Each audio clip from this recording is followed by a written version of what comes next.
കാണൂ പരസ്യരഹിതമായ ഏറ്റവും പുതിയ എപ്പിസോഡുകൾ. എന്നെ വിശ്വാസമില്ലാത്തോണ്ടല്ലേ അവൾ ഇവിടെ നിന്ന് ഇറങ്ങിപ്പോയത്. വിശ്വാസം ആകുമ്പോ തിരിച്ചു വരട്ടെ. കണ്ണാകുന്ന മനസ്സാകുന്നു എന്നാ പറയുന്നത്. പ്രശ്നങ്ങൾ എന്തും ഉണ്ടായിക്കോട്ടെ, പക്ഷെ നീയും ജ്യോതിയും അമരാവതിയിൽ ഒരുമിച്ച് തന്നെ ഉണ്ടാവണം. ഇക്കാര്യം പറയാൻ ഞങ്ങൾ ജ്യോതിയും കാണുന്നുണ്ട്. ജ്യോതി ഒരു സാധാരണ പെൺകുട്ടിയല്ലേ. തന്നെ തെറ്റിദ്ധരിച്ചതിന് അവളോട് വിരോധം കാണിക്കേണ്ട കാര്യമില്ല. ജ്യോതി എന്നല്ല, ആരായാലും തെറ്റിദ്ധരിക്കും. ഇതുകൊണ്ട് ജ്യോതിക്ക് തന്നോട് സ്നേഹമില്ലെന്ന് തനിക്ക് തോന്നുന്നുണ്ടോ? അവളുടെ ഉള്ളിൽ എന്നോട് എത്രമാത്രം സ്നേഹമുണ്ടെന്ന് എനിക്കറിയാം. പക്ഷേ തൽക്കാലം ജ്യോതി തിരിച്ചു വരണ്ടെന്ന എന്റെ തീരുമാനം. അതിന്റെ കാരണം എന്താണെന്ന് നിങ്ങൾ ഇപ്പൊ ചോദിക്കണ്ട. അതിനൊരു സമയം വരും. പക്ഷേ ജ്യോതിയെ തല്ലിയതിനുള്ള മറുപടി ഞാൻ ആ ACPക്ക് കൊടുക്കും. DKയുടെ ഭാര്യ ആ സ്ത്രീ കൈവച്ചത്. അത് ശരി. അപ്പൊ തനിക്ക് ജ്യോതിയോട് നല്ല സ്നേഹമുണ്ട് അല്ലേ?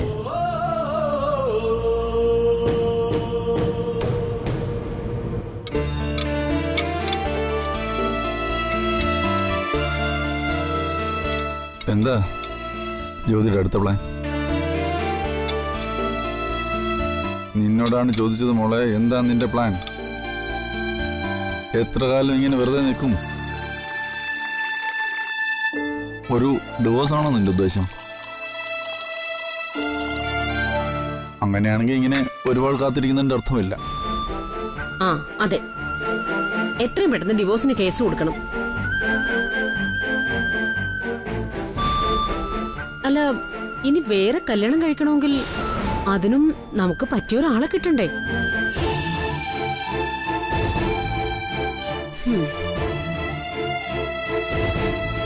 ഞാൻ ഡിവോഴ്സ് ചെയ്യുന്നതിനെ കുറിച്ചാണോ നിങ്ങൾ രണ്ടുപേരും ഇത്ര ടെൻഷൻ അടിക്കുന്നത്? അതെ, എന്റെ കാര്യത്തിൽ നിങ്ങൾക്ക് രണ്ടുപേർക്കും ഒരു ടെൻഷനും വേണ്ട. ഞാൻ എന്റെ ഭർത്താവുമായി പിണങ്ങി എന്നുള്ളത് ശരിയാ. പക്ഷേ ഭർത്താവുമായി പിണങ്ങി സ്വന്തം വീട്ടിൽ വന്ന് നിൽക്കുന്ന ലോകത്തിലെ ആദ്യ പെൺകുട്ടി ഞാനാണോ? അല്ലല്ലോ. എല്ലാവരുടെയും കാര്യമൊന്നും നോക്കേണ്ട ആവശ്യം ഞങ്ങൾക്കില്ല. ഞങ്ങൾക്ക് നിന്റെ കാര്യം നോക്കിയാൽ മതി കേട്ടോ. ഞാൻ എന്റെ ഭർത്താവുമായി പിണങ്ങിയതിന് എന്റേതായ കാരണങ്ങളുണ്ട്. അതിന് പരിഹാരം തേടി നിങ്ങൾ ആരും ബുദ്ധിമുട്ടേണ്ടതില്ല.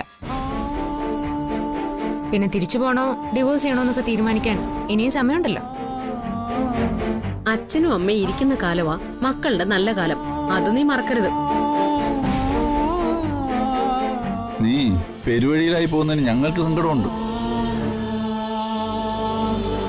നിന്റെ പ്ലാൻ എന്താണെന്ന് നീ പറ. ഞാനിപ്പോ അതേക്കുറിച്ചൊന്നും ആലോചിച്ചിട്ടില്ല. അത്യാവശ്യമായിട്ട് എനിക്കിപ്പോ വേണ്ടത് ഡിവോഴ്സ് അല്ല, ഒരു ജോലിയോ.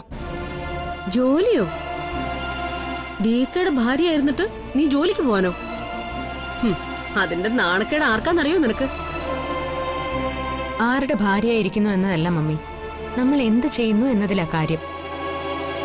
എല്ലാ സൗകര്യങ്ങളും ഉള്ളവരിടത്തിരിക്കുമ്പോ നമ്മള് ചിലപ്പോ ഒരു ജോലിയെക്കുറിച്ച് ആലോചിച്ചൊന്നും വരില്ല. പക്ഷെ ഒറ്റയ്ക്കാവുമ്പോ നിലനിൽക്കാനൊരു ജോലി വേണം. ഈ ലോകത്തെ എല്ലാവരും ജീവിതകാലം മുഴുവൻ നമ്മുടെ കൂടെ കാണണമെന്നില്ല. നമുക്ക് നമ്മൾ മാത്രമേ ഉള്ളൂ എന്ന് നമ്മൾ തിരിച്ചറിയുന്നൊരു സമയം വരും. ഒരു പെണ്ണിന് ഇന്നത്തെ കാലത്ത് ഓക്സിജൻ പോലെ ആവശ്യമുള്ളത് ഒരു ജോലിയാണ്. ആരെയും ആശ്രയിക്കാതെ സ്വന്തം കാലിൽ നിൽക്കാൻ ഒരു ജോലി. സ്ത്രീ സ്വാതന്ത്ര്യം തുടങ്ങേണ്ടത് അവിടെ നിന്നാ. അല്ലാതെ ഒരു പെൺകുഞ്ഞ് ജനിക്കുമ്പോ അവളെ എങ്ങനെ കെട്ടിച്ചയക്കും എന്ന് ആലോചിക്കുന്നതിലല്ല. ഒരു ജോലി അല്ലെങ്കിൽ ഒരു ബിസിനസ്, ഇതിനൊക്കെ മക്കളെ പ്രാപ്തരാക്കുന്ന വിദ്യാഭ്യാസം നൽകുന്നതാ ഒരു അച്ഛനും അമ്മയും മക്കളോട് ചെയ്യുന്ന ഏറ്റവും വലിയ പുണ്യം.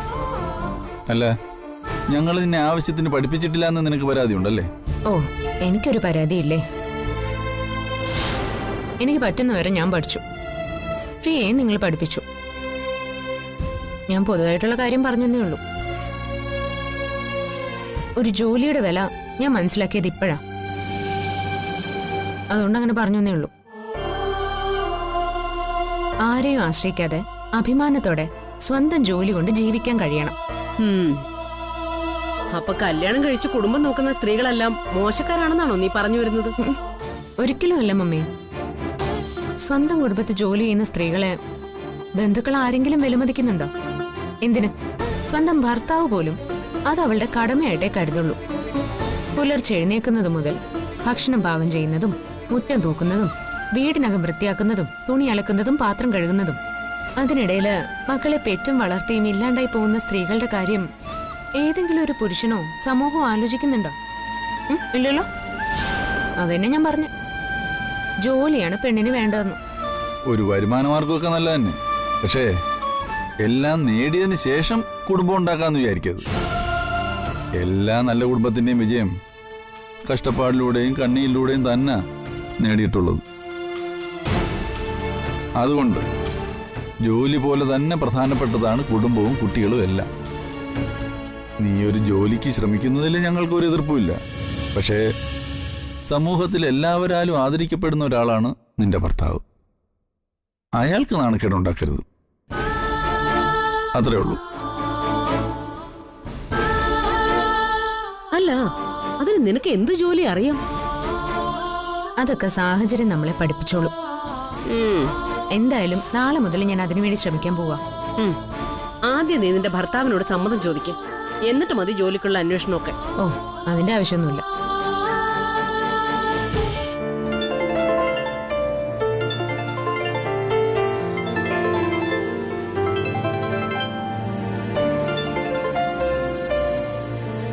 ഹലോ, സുധാരൻ നായരെ. അല്ല, എന്തായി രാത്രിയില്? അത്യാവശ്യമായിട്ടൊരു കാര്യം പറയാനാണ് ഞാൻ വിളിച്ചത് പത്മാവതി. ജ്യോതിമളുടെ കാര്യം തന്നെ. അവിടെ കാര്യം ഞങ്ങളിപ്പോ പറഞ്ഞിട്ട് എന്താ കാര്യം? അവളിപ്പോ സരോവരത്തിലല്ലേ? അതല്ല പത്മാവതി അമ്മേ, അവളിപ്പോ എടുത്ത തീരുമാനം എല്ലാവർക്കും അംഗീകരിക്കാൻ പറ്റുന്നതല്ല, പ്രത്യേകിച്ച് അമ്മയുടെ മോന്. അതെ, എന്റെ മോന്റെ കാര്യം തക്കാലം നോക്കണ്ട. അവൾ എടുത്ത തീരുമാനങ്ങൾ എന്തായാലും അത് അവളെ മാത്രമേ ബാധിക്കുകയുള്ളൂ. പത്മാവതി അമ്മേ, തൽക്കാലം ഒന്ന് പിണങ്ങിയെന്ന് വെച്ച് അവളിപ്പോഴും DKയുടെ ഭാര്യ തന്നെ. അങ്ങനെയുള്ള അവള് എവിടെയെങ്കിലും ഒരു ചെറിയ ശമ്പളത്തിന് ജോലി അന്വേഷിച്ചു പോകുന്നത് അമരാവതിക്കും DKയ്ക്കും നാണക്കേടല്ലേ?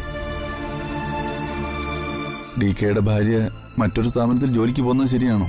അതിനിപ്പോ ഞാൻ എന്ത് വേണമെന്നാ സുധാരൻ നായർ പറയുന്നത്? അല്ല, പത്മാവതി അമ്മ അവളെ ഒന്ന് വിളിച്ച് ഉപദേശിക്കണം. അവളുടെ ഈ തീരുമാനം മാറ്റാൻ എന്തെങ്കിലും ഒന്ന് ചെയ്തേ പറ്റൂ. സുധാരൻ നായരെ, ഒരു കാര്യം മനസ്സിലാക്കണം. എന്റെ മോന്റെ അനുവാദമില്ലാതെ ഞാൻ അവളോട് ഇനി ഒരു കാര്യവും സംസാരിക്കില്ല. ആട്ടെ, സുധാരൻ നായർ ഫുഡൊക്കെ കഴിച്ചോ? കഴിക്കാം. എന്നാ പിന്നെ ഫുഡൊക്കെ കഴിച്ച് സുഖമായിട്ട് ഉറങ്ങാൻ നോക്കൂ കേട്ടോ. Good night.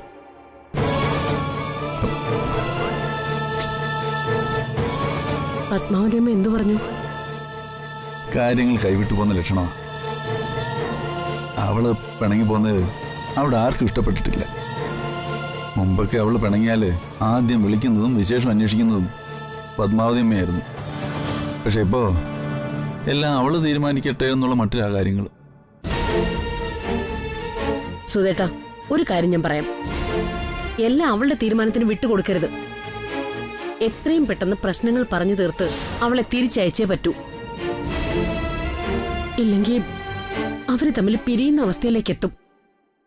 അതിനനുവദിക്കരുത്. എന്തുകൊണ്ടാണ് അവൾ അവിടെ നിന്ന് ഇറങ്ങിപ്പോന്നെന്ന് നമുക്കറിയില്ലല്ലോ. ആ പെണ്ണ് കേസാ കാരണമെന്ന് അവൾ പറയുന്നുണ്ടെങ്കിലും എനിക്കത് അത്ര വിശ്വാസം പോരാ സുധേട്ടാ. സുധേട്ടൻ നേരത്തെ പറഞ്ഞതുപോലെ മറ്റെന്തോ ഒരു കാരണം അവളുടെ ഉള്ളിലുണ്ട്. എങ്ങനെയെങ്കിലും അവളെ തിരിച്ച് അമരാവതിയിൽ എത്തിച്ചേ പറ്റൂ.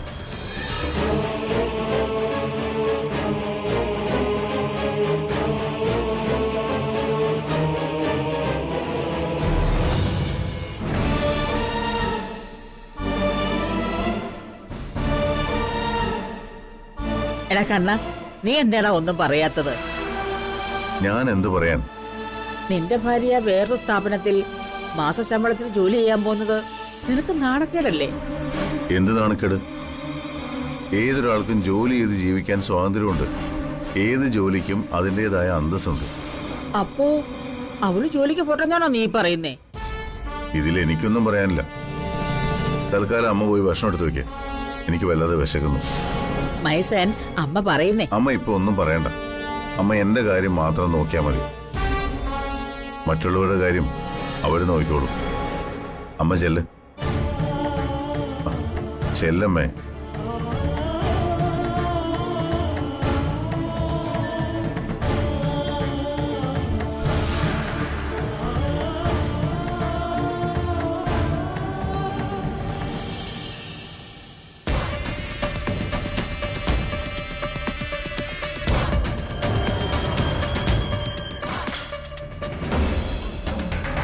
അതെ, കുളിപ്പിച്ച് കൊച്ചില്ലാതായെന്ന് പറഞ്ഞ പോലെയാ ഇപ്പൊ കാര്യങ്ങള്.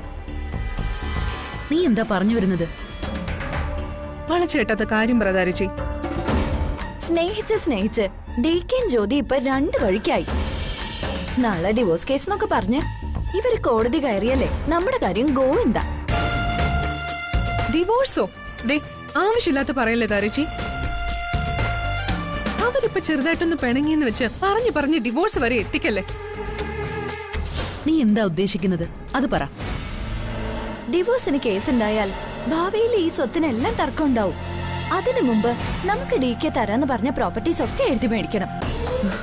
ജ്യോതി ഡിവോഴ്സ് ഫയൽ ചെയ്യുമെന്ന് എനിക്ക് തോന്നുന്നില്ല. അത് മാത്രമല്ല, ഡീക്കയുടെ തലയ്ക്ക് മുകളിൽ പ്രശ്നങ്ങൾ നിൽക്കുമ്പോ നമ്മൾ ചെന്ന് സ്വത്ത് വേണോന്ന് പറയുന്നത് ശരിയാണോ? നമുക്ക് ജീവിക്കണം, അതിന് സ്വത്ത് വേണം. പക്ഷേ അതൊന്നും ജ്യോതിയുടെയും ഡീക്കയുടെയും ഡിവോഴ്സിന്റെ ആനുകൂല്യം പറ്റി ആവരുത്. നമ്മൾ ഈ വീടിന്റെ മരുമക്കളാ. ഡീക്കയുടെ ജീവിതം സന്തോഷമായിരിക്കേണ്ടത് നമ്മുടെ കൂടി ഉത്തരവാദിത്വമാ. അത് മറക്കരുത്. അതിനി നമുക്ക് എന്ത് ചെയ്യാൻ പറ്റും അയച്ചി? ഡീക്കയും ജ്യോതിയും രണ്ടാക്കാനല്ല, ഒരുമിച്ച് ചേർക്കാനാ നമ്മൾ ശ്രമിക്കേണ്ടത്. നമുക്കൊന്നുകൂടി പോയി ജ്യോതിയെ കണ്ടാലോ? ഇവരുടെ പിണക്ക് ഇനി മുന്നോട്ട് നീട്ടിക്കൊണ്ടുപോകാൻ അനുവദിക്കരുത്. ഡീക്കയുടെ ഭാര്യയായി ജ്യോതി അമരാവതിയിൽ ഉണ്ടാവണം. എന്നാലേ അമരാവതിയിൽ സന്തോഷം വരും. ജ്യോതി ഒന്ന് പോയി കണ്ടെന്റെ ക്ഷീണം ഇതുവരെ തീർന്നിട്ടില്ല. അതുപോലെ ഇനിയും പോയി കാണണമെന്ന്. താരേച്ചി, മായേച്ചി പറഞ്ഞതാ ശരി. ഒരു ഡിവോഴ്സിലേക്ക് പോവാതെ ജ്യോതിയെ തടഞ്ഞേ പറ്റൂ. അതെ, ജ്യോതിയും ഡീക്കയും വീണ്ടും ഒന്നിക്കണം. അതിനുവേണ്ടി നമുക്ക് എന്ത് ചെയ്യാൻ കഴിയും? ഒരുമിക്കണോ വേണ്ടെന്ന് അവരല്ലേ തീരുമാനിക്കേണ്ടത്. അതിൽ നമുക്കെന്ത് ചെയ്യാൻ കഴിയും? നമുക്ക് അവർക്ക് വേണ്ടി ഒരുപാട് കാര്യങ്ങൾ ചെയ്യാൻ കഴിയും. അവളോട് വെല്ലുവിളിച്ചതാ നമ്മള്, ഒരിക്കലും തിരിച്ചു വിളിക്കാൻ ചെല്ലില്ലെന്ന്. എന്നിട്ട് നമ്മൾ തന്നെ വീണ്ടും പോണെന്നാണോ? ജീവിതത്തിൽ ഇതുപോലെ ധാരാളം സന്ദർഭങ്ങൾ വരും താരെ. ചിലതൊക്കെ വഴക്കും വെല്ലുവിളികളും ഉണ്ടാക്കും. പക്ഷേ ജ്യോതി ഡീക്കയുടെ ഭാര്യ, അത് നമ്മൾ മറക്കാൻ പാടില്ല. അവരെ നമുക്ക് വീണ്ടും ഒന്നിപ്പിച്ചേ പറ്റൂ. അതിന് നമുക്ക് എന്ത് വഴി വേണമെങ്കിലും സ്വീകരിക്കാം. അതിന് നിങ്ങൾ കൂടെ നിൽക്കണം. ഞാൻ കൂടെ ഉണ്ടാവും. അപ്പൊ പിന്നെ ഞാനില്ലേ? ഞാനും ഉണ്ട്. അവർ രണ്ടും ഒന്നിച്ചല്ലേ നമ്മുടെ കാര്യം നടക്കും. നമുക്ക് എങ്ങനെയെങ്കിലും ജ്യോതിയെ തിരിച്ചു കൊണ്ടുവന്നേ പറ്റൂ.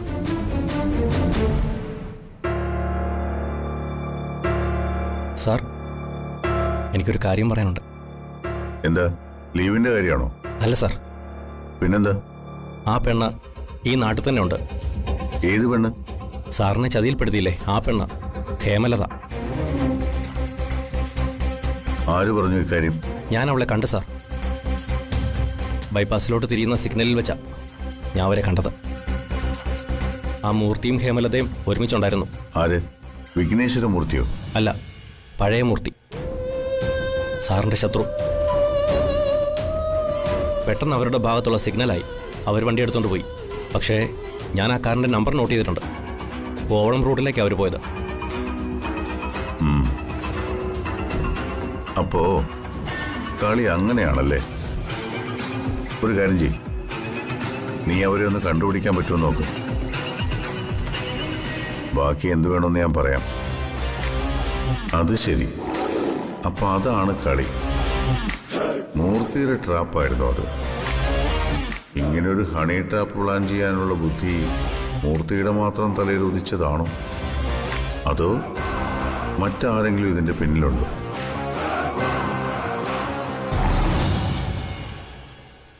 ഹലോ, അതെ സർ, ജ്യോതിയ. ആ, വിളിച്ചിട്ടുണ്ടായിരുന്നു. ആ, നാളെ വരാം സർ. ശരി സർ. അപ്പൊ നീ ജോലിക്ക് പോകാൻ തന്നെ തീരുമാനിച്ചു? അതെ, തീരുമാനിച്ചു. ഇല്ലെങ്കിലേ നിങ്ങൾക്കും പിന്നീട് ഞാനൊരു ബുദ്ധിമുട്ടാവും. നീ എത്ര വലിയ മാനക്കേടാണ് നിന്റെ ഭർത്താവിന് ഉണ്ടാക്കി വെക്കാൻ പോന്നേന്ന് വല്ല വിചാരവും നിനക്കുണ്ടോ? എന്റെ ഈശ്വര, വീണ്ടും ഞാൻ ഏട്ടനെ കുറ്റപ്പെടുത്തി സംസാരിക്കണമല്ലോ. എടി, ജോലിക്ക് പോണെങ്കിലേ ആദ്യം നിന്റെ ഭർത്താവിന്റെ സമ്മതം വേണം. നിനക്ക് DKയോടൊന്ന് സംസാരിച്ചൂടെ? അവന് നാണക്കേടുണ്ടാക്കാൻ തന്നെയായി ഇവളുടെ പുറപ്പാട്. ഇനി എന്താ അയാൾക്ക് നാണം കെടാനുള്ളത്? ആ, അല്ലെങ്കിൽ നാട്ടിലെല്ലാം ഇപ്പൊ നല്ല പേരാണല്ലോ. പത്രത്തിലും ചാനലിലും എല്ലാം വന്നത് നല്ല പേരിലുള്ള വാർത്തയാണല്ലോ.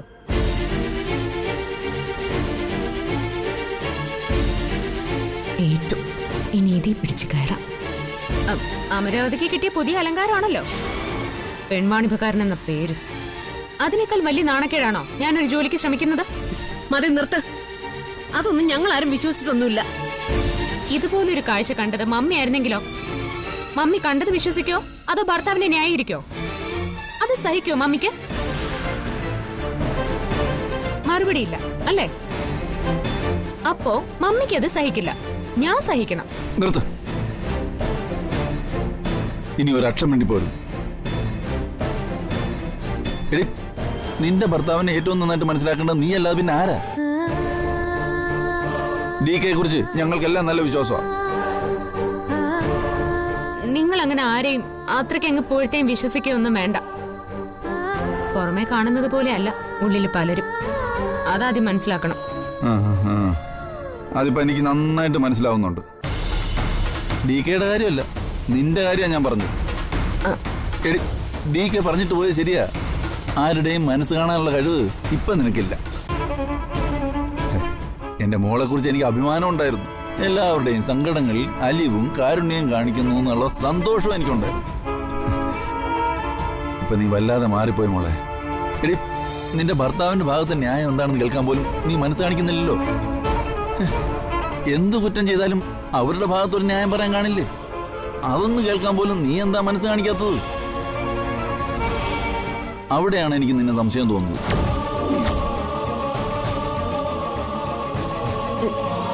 എന്ത് സംശയം? മോളെ, നീ DKയുടെ ഭാര്യയാണ്. അവനെ ബാധിക്കുന്ന ഏത് വിഷമവും സങ്കടവും അവന്റെ ഭാര്യ എന്ന നിലയിൽ അത് സത്യസന്ധമാണോ അല്ലയോ എന്ന് പരിശോധിക്കാനുള്ള ബാധ്യതയുള്ളവളാണ് നീ. അത് നീ ചെയ്തിട്ടുണ്ടോ? കാള പറ്റുമെന്ന് കേട്ടപ്പോ കയറെടുത്ത് നീങ്ങി പോന്നു. നിനക്കത് എളുപ്പം സാധിച്ചു. പക്ഷേ ഇനി നിനക്ക് തിരിച്ചവിടെ പോണമെങ്കിൽ അത് നീ മാത്രം വിചാരിച്ചാൽ നടക്കില്ലെന്ന് നിനക്ക് ഇതുവരെ മനസ്സിലായില്ലേ? അന്ന് DK പറഞ്ഞിട്ട് പോയത് നിനക്ക് ഓർമ്മയുണ്ടോ? മോളെ, ഈ ചെറിയ ചെറിയ പ്രശ്നങ്ങളാണ് ഓരോ വീട്ടിലും വലുതാകുന്നത്. അതെങ്ങനെയാണെന്നറിയാമോ നിനക്ക്? പരസ്പരം കേൾക്കാനുള്ള ക്ഷമയില്ലായ്മ. അല്ല, അവന് കേൾക്കാൻ നിനക്കെന്തുകൊണ്ട് കഴിഞ്ഞില്ല? അവിശ്വാസമല്ല, വിശ്വാസമാണ് ദാമ്പത്യത്തിന്റെ അടിത്തറ. അത് ചേർത്ത് വച്ചിരിക്കുന്നത് പരസ്പരം കേൾക്കാനും തിരിച്ചറിയാനുമുള്ള ഭാര്യ ഭർത്താക്കന്മാരുടെ ഇഴയെടുപ്പത്തിലാണ്. DKയോടുള്ള സ്നേഹം എവിടെ വെച്ചാ നിനക്ക് നഷ്ടപ്പെട്ടത്?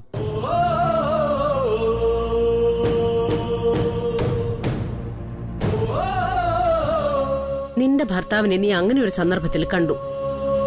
നേരത്തെ നീ എന്നോട് ചോദിച്ചില്ലേ ഞാനായിരുന്നെങ്കിൽ വിശ്വസിക്കുമായിരുന്നു എന്ന്?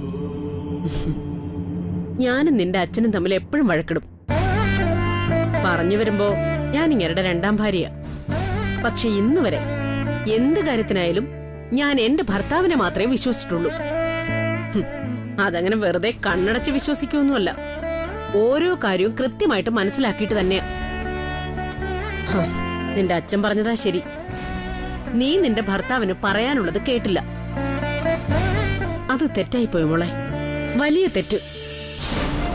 നിങ്ങൾ എല്ലാരും കൂടി എന്നെ ബ്ലാക്ക്മെയിൽ ചെയ്യാ? നേരിട്ട് കണ്ടതിനേക്കാൾ കൂടുതൽ എനിക്ക് എന്ത് തെളിവാ വേണ്ടത്?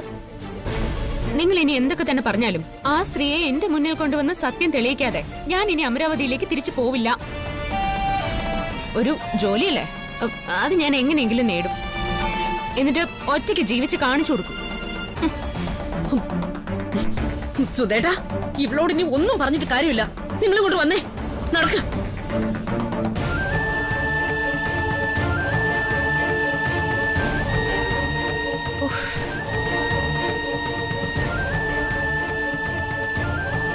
എന്നെ എന്നെ വിശ്വാസമില്ലാത്തവരെ ജീവിതകാലം മുഴുവൻ സംരക്ഷിക്കേണ്ട ബാധ്യതയൊന്നും എനിക്കില്ല.